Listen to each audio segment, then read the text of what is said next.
পুজো বার্ষিকী এখন বিভিন্ন থিংস, বিভিন্ন টপিক, বিভিন্ন প্রাইস রেঞ্জে বেরোচ্ছে। যতদূর শুনেছিলাম লাস্ট ইয়ার প্রায় 220-র ওপরে পুজো বার্ষিকী বেরিয়েছিল।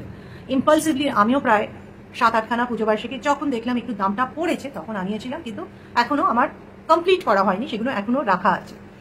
এবার একটা জিনিস যেটা ভালো হচ্ছে সেটা দেখছি যে প্রচুর নতুন রাইটাররা লেখার স্কোপ পাচ্ছে এবং পুজো বার্ষিকীগুলো বিউটিফুল অ্যাসিমিলেশন অফ নবীন অ্যান্ড প্রবীণ রাইটার্স।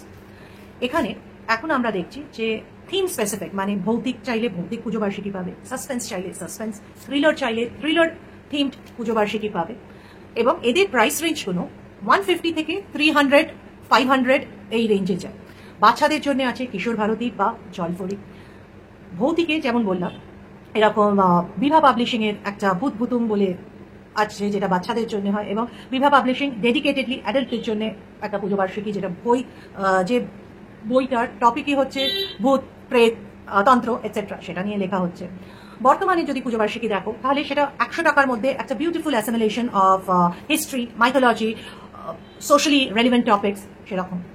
আনন্দবাজার গ্রুপে যদি পুজো বার্ষিকীগুলো দেখো তাহলে আনন্দমেলা যেমন স্পেসিফিক্যালি বাচ্চাদের জন্য, সেরকমই তোমার সানন্দাটা হচ্ছে fashion related, food, fashion, lifestyle এটা রিলেটেড।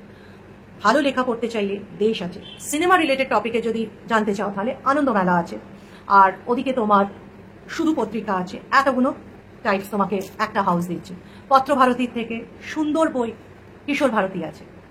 তো যেটা আমি বলতে চাই যে এটা আমি কিন্তু কোভিডের পরে আরো বেশি দেখছি লোকেদের একটা প্রবণতা বেড়েছে বই পড়ার দিকে।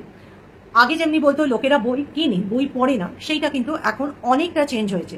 এবং আমি নিজে যেমনি প্রচুর একটা সময় সিনেমা দেখতাম, ওটিটি দেখতাম, এখন আমার নিজেরও একটা ইন্টারেস্ট ডেভেলপ করেছে আরো বেশি বেশি করে পড়া। এবং বই পড়তে গেলে আপনার কিন্তু অ্যাটেনশনটা খুব ইম্পর্টেন্ট। তো সেই অ্যাটেনশন স্প্যানটা আমার কিন্তু বই পড়ে অনেকটা বেটার হয়েছে।